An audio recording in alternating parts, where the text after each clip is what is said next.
नमस्कार दोस्तों, आज हम आपको एक टॉपिक के बारे में बात करने जा रहे हैं। बोर्ड का पेपर नजदीक आ चुका है। क्लास 12 वाले इसको बहुत ध्यान से देखें, जिसमें आपको कुछ नंबर जरूर मिलेंगे।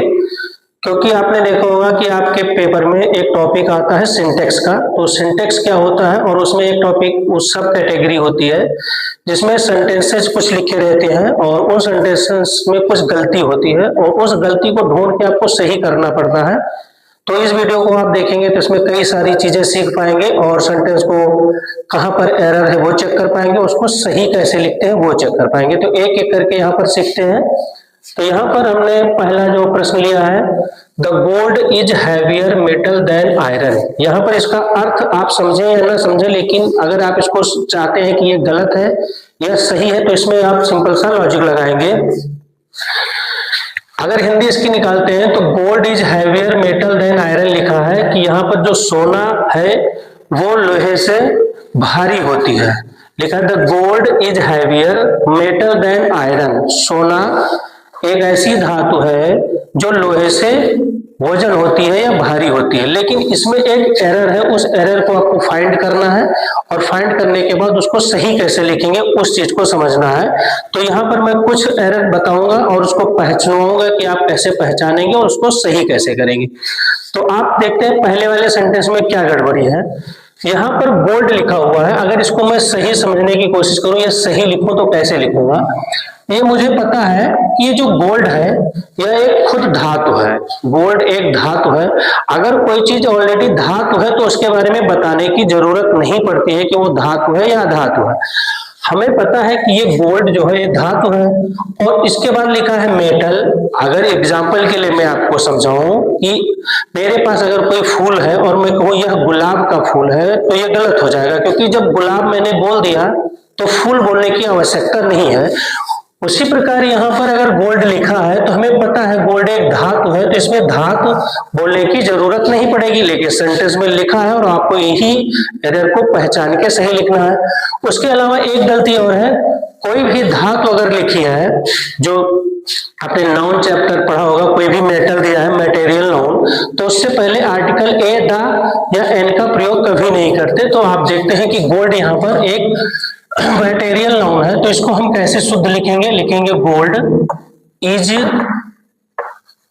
Heavier than iron. यहां पर ये हमारा करेक्ट आंसर होगा, ये हमारा करेक्ट होगा। अब आप देख सकते हैं कि यहाँ पर ये जो मेटल हमने हटा दिया और यहां से द हटा दिया, तो ये जाकर हमारा सेंटेंस करेक्ट हुआ। ऊपर वाला गलत था, नीचे वाला सही हुआ। ये आपने देख लिया। अब दूसरा देखते हैं।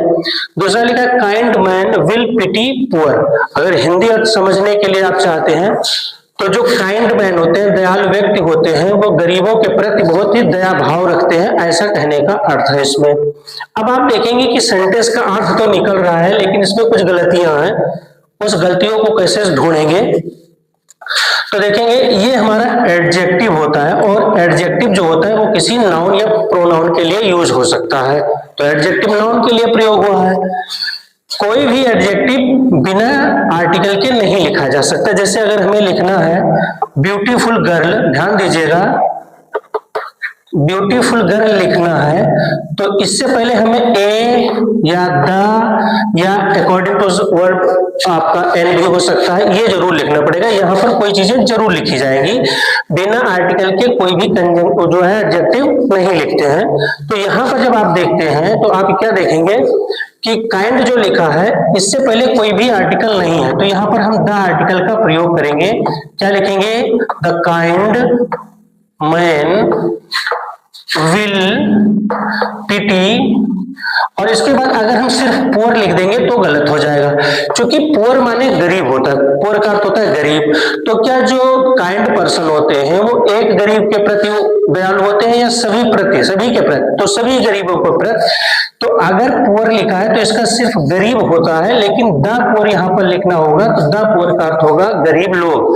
अब ये शुद्ध करेक्ट हुआ हमारा, ये हमारा सेंटेंस जाकर करेक्ट हुआ। क्या क्या करना पड़ा, काइंड एक एडजेक्टिव है, इससे पहले हमें क्या लगाना पड़ा, एक आर्टिकल का प्रयोग करना पड़ा। उसके बाद हमने उतारा। उसके बाद जब पुअर हम देख रहे हैं तो पुअर एक सिंगुलर होता है। अगर पुअर है तो गरीब और द पुअर है तो गरीब लोग होता है। तो जो चौकी है ये गरीब लोगों के विषय में बात हो रही है, तो यहाँ पर द पुअर का प्रयोग होगा। अगला हम देखते हैं कि इस I know the French and the English language. इसका अर्थ होता है कि मैं फ्रेंच भाषा और अंग्रेजी भाषा जानता हूं, लेकिन ये सेंटेंस पढ़ने में तो सही है, इसकी मीनिंग भी सही आ रही है, लेकिन इसका जो लिखावट है वो गलत है, कहीं ना कोई ग्रामेटिकली एरर आ रहा है। तो वो चीज देखते हैं इसमें ग्रामर के रूप में कहां पर गलती है। यहां पर इसका जो सही होगा आप देखेंगे और सीखेंगे, I know French and English language. अब आप यहां पर ये देखेंगे कि इंग्लिश से पहले द लिखा था, हमने इसको हटा दिया, और इस फ्रेंच से पहले भी द लिखा था, इन दोनों आर्टिकल को हमने हटा दिया। क्यों हटा दिया? ये इंग्लिश का अर्थ अंग्रेजी होता है, लेकिन अगर इंग्लिश से पहले कोई आर्टिकल आ जाता है, द आ जाता है, तो वो अंग्रेज लोग हो जाते हैं। वैसे फ्रेंच एक भाषा हो सकती है, लेकिन उससे पहले द आ जाता है तो फ्रांस देश के लोगों को फ्रेंच कहते हैं। तो यहां पर इसका अर्थ ये निकल रहा है कि मैं फ्रांसीसी लोगों और अंग्रेजों भाषा, तो ये कोई मीनिंग नहीं दे रहा। इस वजह से यहां से द हटाएंगे तो क्या बनेगा, आई नो फ्रेंच, मैं फ्रेंच भाषा, यहाँ पर भाषा दी हुई है फ्रेंच भाषा और इंग्लिश भाषा जानता हूं, इसका कहने का ये होता है। और ये देखते हैं लास्ट वाला, who was gun powders inventor. Gun powder का जो है आविष्कारक कौन था? गन पाउडर या बारूद किसने बनाया? यहां पर आप क्या गलती ढूंढेंगे कि देखने में तो इसकी मीनिंग सही आ रही है, लेकिन अगर इसका ग्रामेटिकली कनेक्शन देखेंगे तो गलत होगा। क्या गलत होगा वो देखिएगा।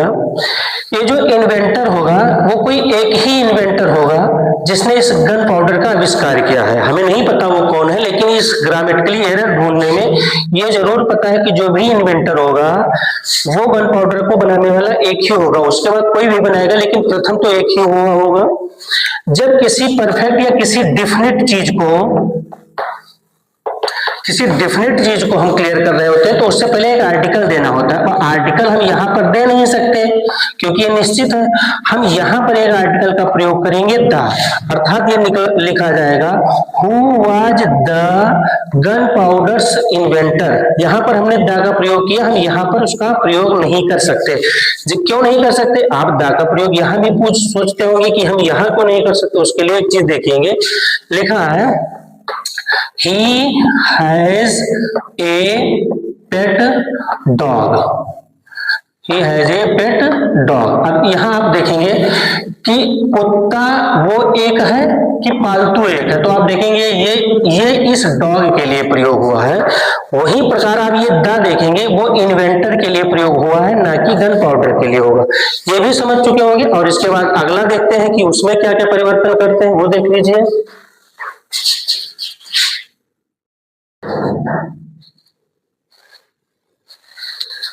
अगले ये 4 सेंटेंसेज है, इसको आप ध्यान से देखिएगा। इन सेंटेंस को आप समझेंगे कि गलती कहां पर है और इसको सही कैसे करेंगे, ये भी आप इसमें क्लियर कर लीजिए। यहां पर पहला हमने लिया है, जो नेक्स्ट है, हिज पोएट्रीज आर मिस्टिक। आप देखने में लग रहा है हिज पोएट्रीज यहाँ पर प्लूरल शो हो रहा है, तो लगता है कि आर जो है हमारा हेल्पिंग वर्ब वो करेक्ट है, लेकिन ये ग्रामेटिकली करेक्ट नहीं है, इनकरेक्ट है। क्यों करेक्ट है? क्योंकि पोएट्रीज कभी प्लूरल में नहीं लिखी जा सकती, इसको हमेशा सिंगुलर में ही हम लिखेंगे। पोएट्री को हमेशा सिंगुलर में ही यूज करेंगे। अगर ये सिंगुलर में यूज होगी तो यहां पर लिखा जाएगा his poetry is mystic. Mystic मतलब रहस्यवादी या रहस्यमय होता है। इसका अर्थ होगा his poetry is mystic, not poetries. Poetries plural में नहीं यूज होती, वो हमेशा सिंगुलर में यूज होती है। दूसरा देखते हैं, he is too weak that he can not walk. यहां पर आप ध्यान दीजिएगा, जहां किसी सेंटेंस में TOO टू मिले उसके साथ कभी दैट का पेयर नहीं बना सकते, हमेशा इस टू के बाद इस वाले टू का पेयर बनता है, ये आप ध्यान रखिएगा। तो जहां पर भी ये TOO मिले उसके बाद दैट अगर आ रहा है तो गलत हो जाता है। तो इसके लिए शुद्ध क्या होगा, he is too weak too weak, फिर लिखेंगे टू वीक टू वॉक, और उसके बाद जो ये सेंटेंस है ही कैन नॉट, ये सारी चीजें गायब हो जाती हैं। तो क्या हो जाएगा, he is too weak to walk, और दैट ही कैन नॉट ये आपका बदल जाएगा। इसके कुछ रूल्स हैं वो दूसरे में आपको बताए जाएंगे सेंटेंस को चेंज करने के लिए, वो दूसरे टॉपिक में हम बात करेंगे। अगला देखते हैं, either the step taken is right और रॉन्ग। आपको पता होगा कि आइदर भी अपने साथ एक पेयर बनाता है, आइदर और का एक पेयर बनता है, लेकिन उसके लिए कुछ कंडीशन होती है, कहां पर वो पेयर बनेगा, कहां पर फॉलो होगा, कहां पर वो गलत हो जाएगा, वो देखिएगा। लिखा है either the step taken is right, अपना कदम या तो सही बढ़ाओ या तो गलत बढ़ाओ, इसका मीनिंग होता है। लेकिन ये देखने में तो सही हो सकता है, लेकिन इसका जो ग्रामर है वो कह रहा है कि ये गलत है। गलत कहाँ है वो आप समझेंगे। सबसे पहले जब आइदर और को आप देखें तो सबसे पहले और को चेक करें और देखें और के जस्ट बाद क्या लिखा है, ये रॉन्ग लिखा है। तो इसके समतुल्य या इसके बराबर कौन सा वर्ड है, वो है राइट। ये किससे तुलना की गई है, सही है या गलत है, तो ये दोनों सेम चीजें हैं। तो जब आप देखें कि आइदर के बाद जो और के बाद जो वर्ड होगा वही चीज हमारी क्या आइदर के बाद भी होनी चाहिए, लेकिन यहाँ पर या तो सही है या तो गलत है, तो और के बाद रॉन्ग आता है, तो राइट से पहले क्या आना चाहिए, आइदर आना चाहिए। तो इसका शुद्ध क्या होगा, द स्टेप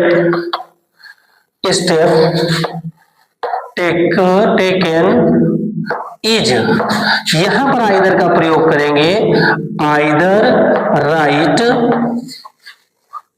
और रॉन्ग। समझ चुके होंगे आप कि जो चीज और के बाद होगी वही सेम चीज राइट से पहले होगी, क्योंकि दोनों सेम चीजें का प्रस्ताव है, दोनों सेम चीजों के साथ होनी चाहिए। तो यहां पर ये हो जाएगा। तो आप जब भी इसको सही करना हो तो आप सबसे पहले और को चेक करेंगे, अगर यहाँ पर नाउन है तो यहाँ पर नाउन होना चाहिए, यहाँ प्रोनाउन है तो यहाँ पर प्रोनाउन होना चाहिए, यहाँ एडजेक्टिव है तो यहाँ भी एडजेक्टिव ही होना चाहिए, दोनों सेम चीजें होनी चाहिए। अच्छा ये वाला देखते हैं, it is 4 in my watch. अगर इसकी हिंदी निकाले, it is 4 in my watch, मेरे घड़ी में अभी 4 बजे है, इसका अर्थ हुआ। लेकिन ये ग्रामेटिकली गलत हो जाएगा। कैसे गलत होगा, जब भी आप अपने पेपर में देखेंगे अगर ऐसा सेंटेंस आ रहा है तो आप कैसे चेक करेंगे, हिंदी निकालेंगे तो उसकी सही आएगी मीनिंग, लेकिन अर्थ उसका जो है ग्रामेटिकली गलत निकलेगा। इसका शुद्ध होगा, it is 4 by my watch.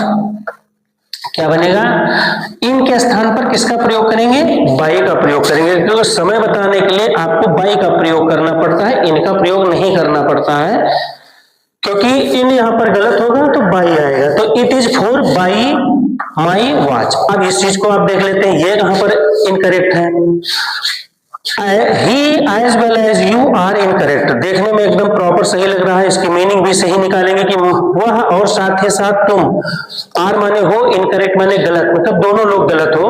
लग रहा है कि सही है लेकिन ग्रामेटिकली चेक करेंगे तो आप देखेंगे ये जो एज वेल एज है, अगर सेंटेंस में ये वर्ड यूज हुआ हो तो आप देखेंगे कि जो वर्ब का प्रयोग होगा वो आगे वाले सेंटेंस के अकॉर्डिंग यूज होगा, ना कि पीछे वाले के। आप देखेंगे कि यू के साथ तो आर लगता है तो करेक्ट है, लेकिन ये ग्रामेटिकली इनकरेक्ट हो जाएगा, क्योंकि एज वेल एज में अगर कोई वर्ब आएगा तो वर्ब पहले के अकॉर्डिंग आएगा। अगर यहाँ यू होता तब तो वो आर सही हो जाता, लेकिन यहाँ पर ही है, चूंकि ही हमारा सिंगुलर है तो यहाँ पर इज आना चाहिएगा। तो he as well as you is incorrect.